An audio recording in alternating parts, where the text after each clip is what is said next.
Today I have for you 3 spring signs, spring decor DIYs.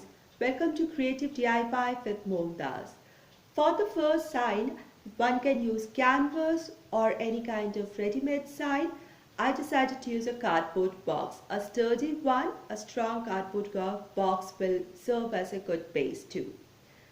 I just wrapped and covered the edges of my cardboard box using a dark colored patterned paper which will give it a framed like look.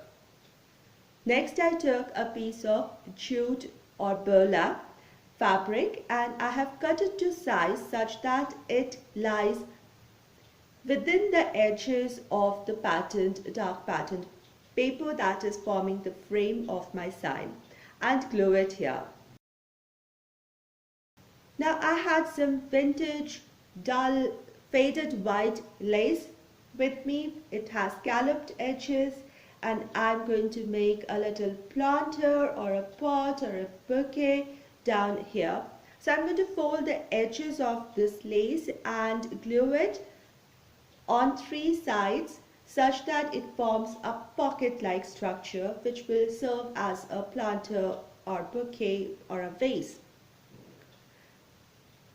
Here is the base done. For the top portion, I took a white cardstock paper, a thin strip, folded it, and I'm cutting out a V out of it so that I have a little banner kind of shape ready. Before gluing, I want to write my words on it, and I'm writing the word spring on it in a typewriter style font. You can use stamps or stencils or stickers, whichever way you find it more comfortable. Just add your word, whatever you feel like, and I'm going to stick my banner on the top portion of my sign. I have a little greenery. These are in neutral shades, nothing very bright, and some flowers and some birds.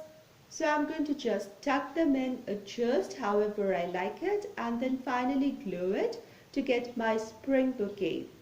Spring is coming, so more neutral colors in this transition phase from winter to spring will look so beautiful.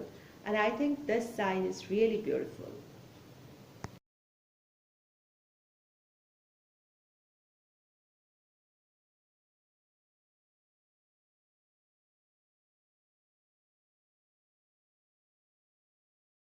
For my second spring decor sign, I am using this wooden sign in dark color.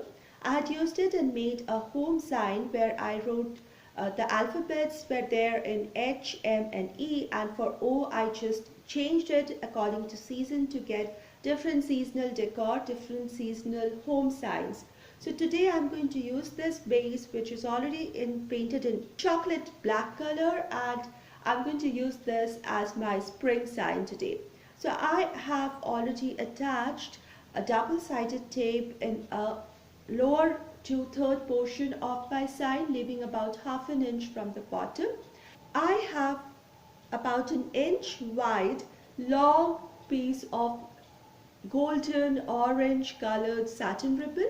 I'm just folding one edge of it, and this is going to be the starting point. I folded it so that there's no fray edges, and now you see me going up zigzag, overlapping one layer by the top layer and continuing upwards so that it forms an inverted triangle just to get the shape of the carrot. My today's spring decor DIYs are part of the Sign Me Up challenge that is being hosted by Chantal from Crafty Hints, Brenda from Rustic and Lace DIY, and Amanda from 6 Kids and a Glue Gun.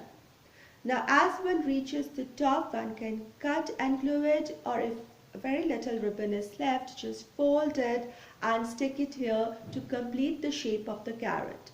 I added more double-sided tape and I am sticking some greenery on the top. I chose a greenery which would be more similar to a carrot greenery.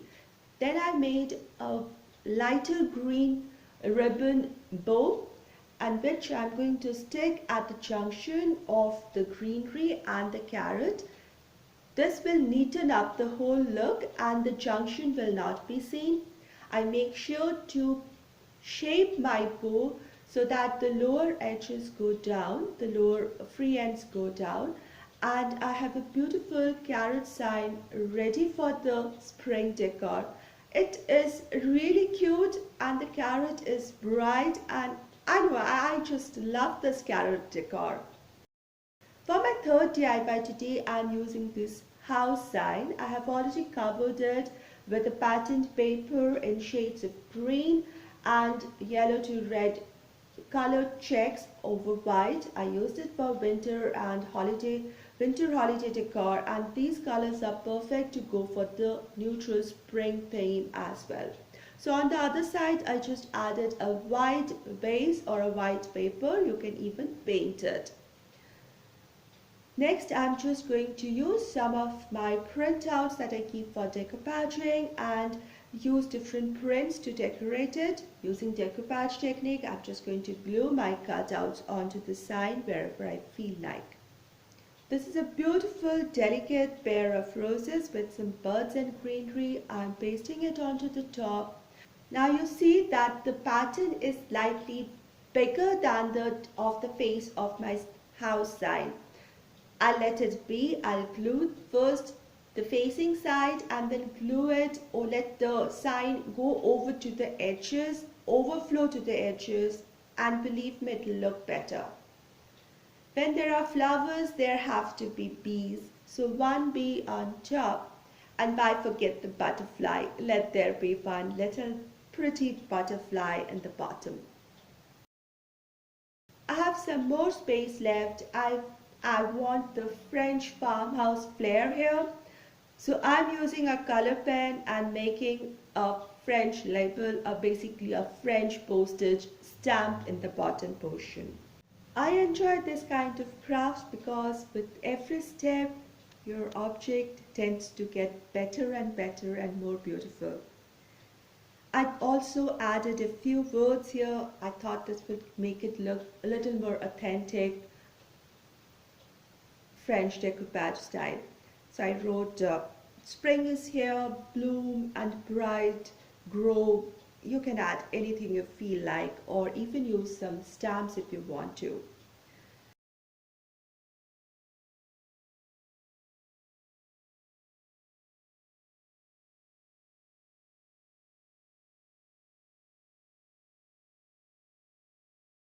There's a little space which I deliberately left where I took a humble jute string and tied a simple bow. Next, to bring everything together, to make it look very cohesive and just one complete set, one complete unit, I'm using some color pens, and in areas which are looking very blank, I'm adding just some dots. So first I use dark green color pen to add the dots, and then I'm using a lighter shade green to add more dots in the same place. Therefore, it's kind of a shaded effect. You can blend in any color of your choice, which will go with the overall print that you have used for decoupage. I think this sign turned out really beautiful. It has this beautiful shabby chic, bit of cottage kind of, little vintage French farmhouse style. It's all put together. This sign is so pretty and a really beautiful spring decor. I hope you liked my today's DIYs. Do let me know in the comment section below, and if you're new here, do consider subscribing for budget DIYs. I'll see you soon. Take care.